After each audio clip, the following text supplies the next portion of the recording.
Most people think reality is something we create through our actions, decisions, and effort. But in reality transurfing, Vadim Zeland introduces a very different idea. He suggests that reality is not being created in real time, but already exists as a complete structure.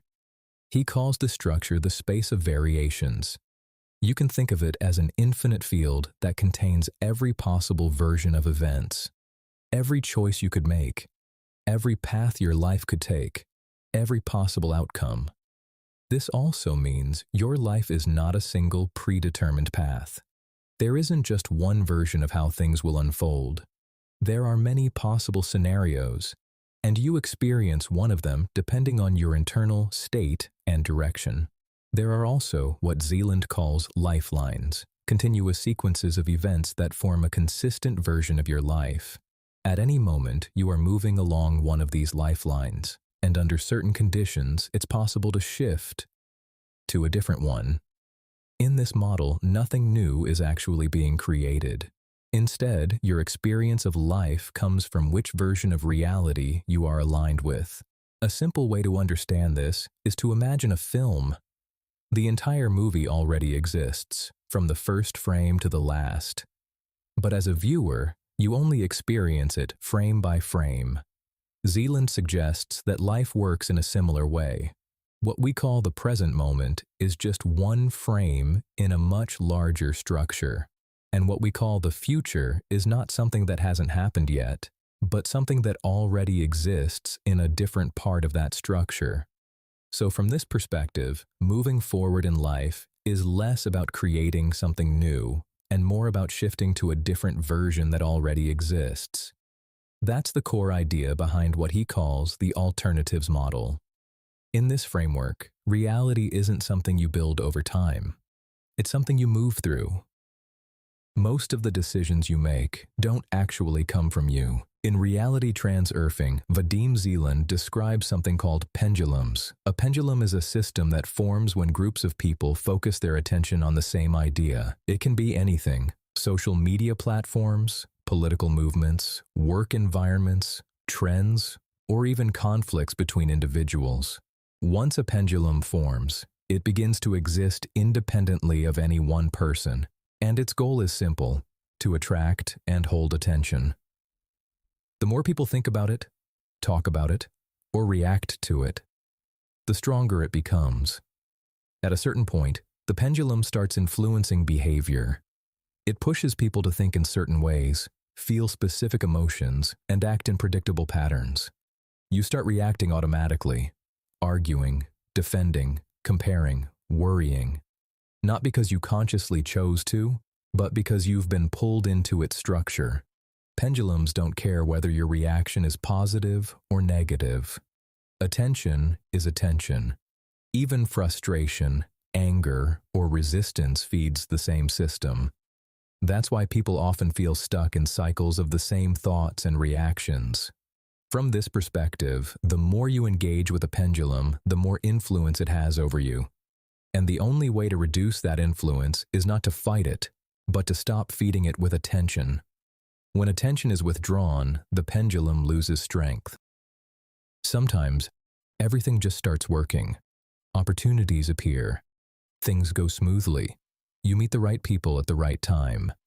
In reality transurfing, this is described as the wave of fortune. It's not random luck. According to this model, there are entire sequences of reality where events unfold in your favor. These are lifelines where things align naturally, without excessive effort or struggle. The key idea is that you don't create these moments. They already exist. At certain points, you can step onto one of these favorable paths and experience a chain of positive events. But there's a pattern.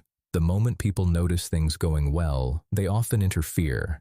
They begin to worry about losing it, try to control everything, or attach too much importance. And this breaks the flow. Instead of staying on the wave, they fall back into resistance. From this perspective, success is less about forcing outcomes and more about recognizing when things are already moving in your favor and not disrupting that movement. The wave of fortune doesn't need to be created. It only needs to be allowed. There's a pattern people notice. but rarely question. The more important something feels, the more unstable it becomes. A conversation, an opportunity, a relationship. The moment you start thinking, this really matters, something shifts. In reality transurfing, this is described as imbalance. When you assign excessive importance to something, you create tension. And according to this model, systems tend to compensate for that tension. Not intentionally, just structurally. The result often looks like resistance. Things don't go as planned. People react differently. Outcomes drift. In psychology, there's a similar idea. The brain amplifies what it perceives as high stakes, which increases stress and reduces flexibility. So instead of improving performance, importance often narrows it. From this perspective, balance isn't about control. It's about removing excess weight from the situation, so the system doesn't have to correct it. Most people assume their reality changes suddenly, but in many cases it shifts gradually, through repetition, the same thoughts, the same emotional states, the same expectations, held long enough. In reality transurfing, this is described as an induced transition, not a single event, but a gradual movement into a different line of reality. It begins with attention. You focus on a certain pattern, conflict, uncertainty, pressure, and start noticing it more often. Then interpretation shifts. Neutral situations begin to feel familiar, in the same direction. And over time, this alignment stabilizes. According to this model, attention doesn't just reflect reality, it aligns you with a specific sequence of events, and that sequence begins to unfold more consistently. The transition isn't dramatic, it's incremental, and by the time it becomes visible, it already feels normal. People often believe that to achieve something, you need to push harder, to insist, to control, to force outcomes. In reality transurfing, this approach is considered inefficient. The book introduces the idea of the alternatives flow. At any moment, there are many possible ways events can develop. These are called alternatives, different lines of reality. Among them, there are paths that require less resistance. For example, imagine trying to open a door by pushing it in the wrong direction. The harder you push, the more resistance you feel. Not because the door is locked, but because you're acting against its natural movement. When you adjust direction, the same door opens easily. According to this model, many life situations work in a similar way. If you try to force a specific outcome, you often create additional resistance. This can appear as delays, complications, or unexpected obstacles. But if you move along a path that requires less effort, events tend to develop more smoothly. This doesn't mean doing nothing. It means recognizing which direction These is numbers working don't add up. We need to and fix which this is now. not. How? The data's In inconsistent. transurfing, this is Find the called source, following the recalculate everything. alternatives flow. That could take days. What about the The key deadline? Extend idea it. This is critical. simple. Not all effort leads forward. Sometimes progress depends on direction, not intensity. People often confuse intention with desire. They want something and try to get it. They think about it, push toward it, focus on the outcome. But in reality transurfing, this is not intention. It's excess potential, a state where the goal feels distant and requires effort to reach. Intention is different. It's not about wanting. It's about acting from the assumption that the outcome is already possible. There's a useful distinction. Inner intention tries to control the situation. Outer intention works through alignment. Instead of forcing events, it follows the alternatives flow and allows the necessary conditions to form naturally. In practice, this doesn't look passive. It looks precise, minimal effort, correct timing, clear direction. The key difference is simple. Desire creates tension. Intention creates movement. Have you ever replayed the same situation in your head before it even happened? A conversation, an interview, a meeting. You imagine how it might go. Then you imagine it again and again. In reality transurfing, this mental projection is called a slide. A slide is an image that repeatedly plays in the mind. Sometimes it's positive, a future you hope for, a perfect outcome. Sometimes it's negative, a mistake, a rejection, a failure that hasn't happened. The more attention a slide receives, the more real it begins to feel. Eventually, you stop reacting to reality itself and start reacting to the image you've created. According to Transurfing, many of the limitations people experience exist first as slides, not in reality, but in perception. The key idea is simple. A slide isn't reality. It's a lens through which reality is viewed. Have you ever made a decision that looked right on paper but felt wrong the entire time, or ignored something that made no logical sense and later realized it was exactly what you wanted? In reality transurfing, this conflict is explained through the relationship between the heart and the mind. The mind works through logic. It compares options, calculates risks, predicts consequences. The heart works differently. It doesn't explain. It responds through interest, curiosity, enthusiasm, or the absence of it. The problem is that these two systems often want different things. The mind may choose a path because it seems practical, profitable, safe, while the heart remains completely indifferent.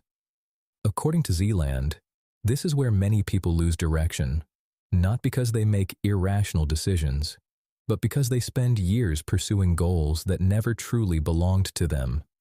When the heart and mind move in different directions, there is friction, doubt, a constant feeling that something isn't quite right.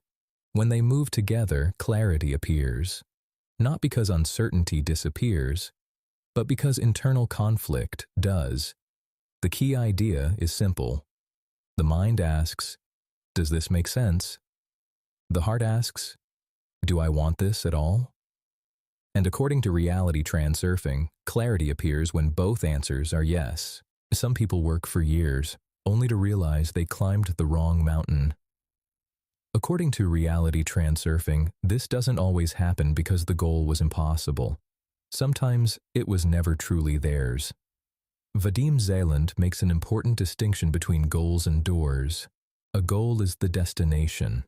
A door is the path that leads you there. Many goals are borrowed. They come from status, comparison, family expectations, or simply watching what everyone else is chasing. But even when the goal is genuinely yours, there is rarely only one door. Some paths demand constant struggle, while others seem to fit your abilities, your interests, and the opportunities already around you. According to Transurfing, your door isn't necessarily the easiest one. It's the one where progress feels natural because your strengths and the direction you're moving work together. The key idea is simple. Don't ask only, "Is this the goal I want?" Also ask, "Is this the path that's truly mine?" Because reaching the right destination through the wrong door can make success feel like a burden. Have you ever met someone who seemed to attract people, opportunities, and good timing without trying very hard?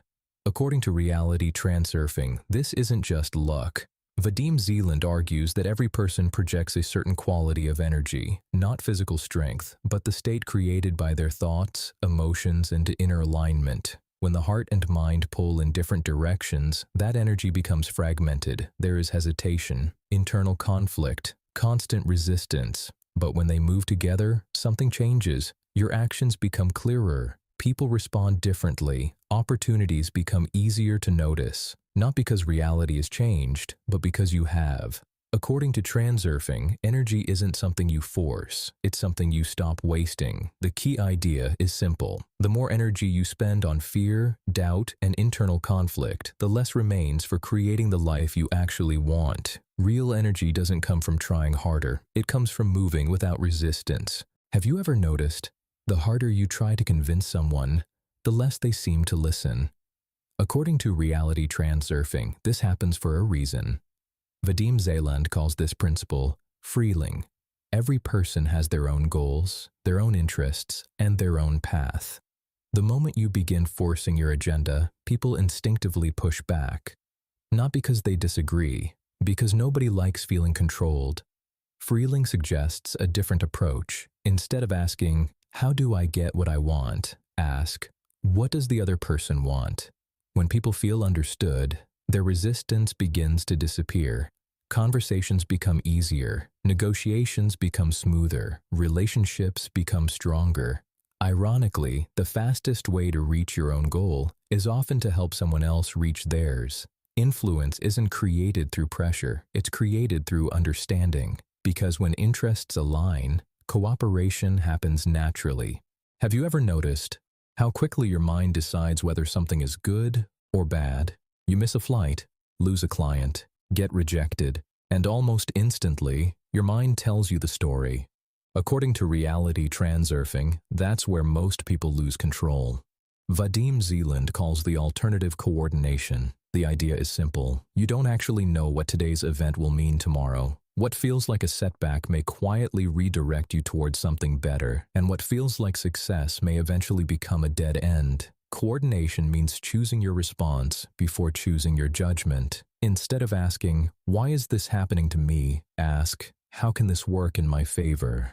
That single question changes everything, because your attention moves away from resistance and toward possibility. The event stays the same, but your relationship to the event completely changes. According to Zeland, the people who navigate life best aren't the ones who avoid uncertainty. They're the ones who stay coordinated through it. Have you ever wondered, what if your future was influencing you right now? Most people believe they move from the past into the future. But in Reality Transurfing, Vadim Zeland suggests looking at life differently. Imagine your future as a destination already waiting for you. Every decision you make today either moves you toward it or away from it. The future isn't created in one dramatic moment.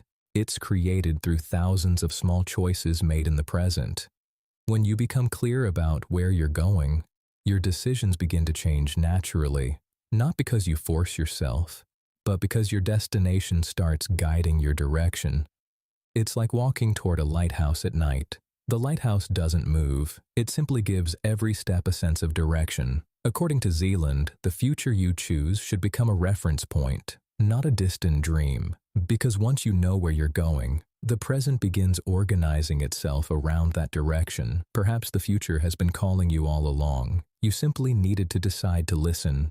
Have you ever noticed how a single memory can still influence a decision you make today? A failure, a rejection, a sentence someone once said to you, years pass, but the message remains.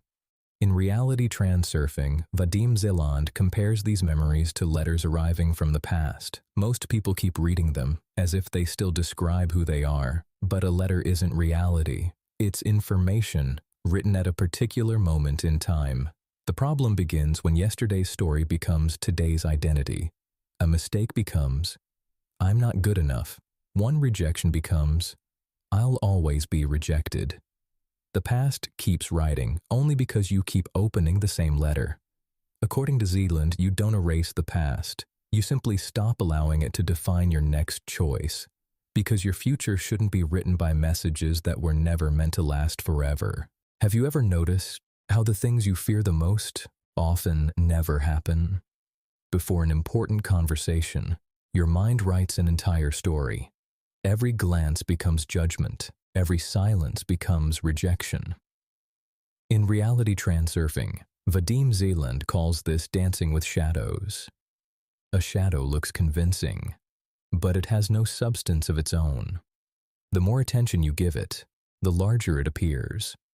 According to Zeland, many of the battles people fight never existed outside their imagination, not because the fear was irrational, but because it was accepted as reality before reality had a chance to speak. The key idea is simple. Don't react to the shadow. Wait for the real event. Because reality is often far less frightening than the story your mind created in advance. Sometimes, the shadow disappears the moment you stop dancing with it. When you're dreaming, you usually don't know you're dreaming. Everything feels real. You react. You worry.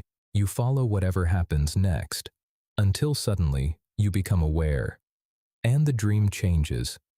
In Reality Transurfing, Vadim Zeland uses this idea to describe waking life. Most of the time we move through reality almost automatically. reacting to circumstances, following familiar patterns, accepting whatever appears in front of us. Zeland calls this an unconscious dream. But when awareness returns, something changes. You begin noticing your reactions, your choices, and the direction they're taking you. You're still inside the same reality, but you're no longer just being carried through it. This is what Zeland calls the dreams of the gods. The practical idea isn't to pretend that life is literally a dream. It's to occasionally wake up inside your own life and ask, am I choosing what happens next, or simply reacting to what already happened? Because sometimes, the difference between a dreamer and someone who's awake is simply realizing that another choice was possible. Imagine standing in front of a mirror and hating what you see, so you reach forward and try to change the reflection.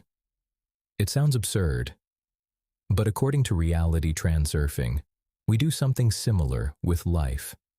We fight circumstances, we fight other people's reactions, we fight results that have already appeared. Vadim Zeland calls reality the mirror world. His idea is simple: the reflection comes second. Your attitude, your expectations, your choices come first. But unlike an ordinary mirror, this one doesn't respond immediately. And that's where most people get trapped. They make a change, see nothing happen, and return to staring at the old reflection. Zeland's advice is to stop trying to force the mirror. Change the image instead.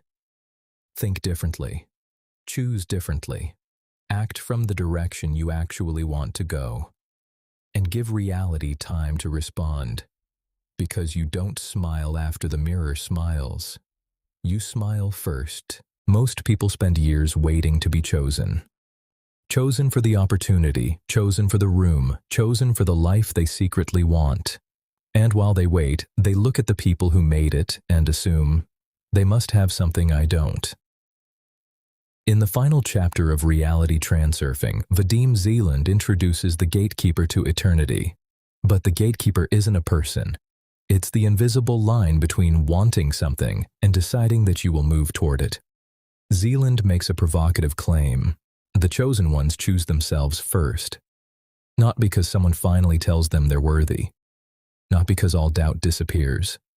They simply stop asking for permission. There is a difference between I hope, I want, and I intend. Intention doesn't guarantee that life will give you everything you ask for, but it changes the person standing at the gate. You stop waiting for someone else to open it. And after 5 books of Reality Transurfing, maybe that's the final idea worth carrying with you. You don't need to be chosen. Choose yourself and take the next step.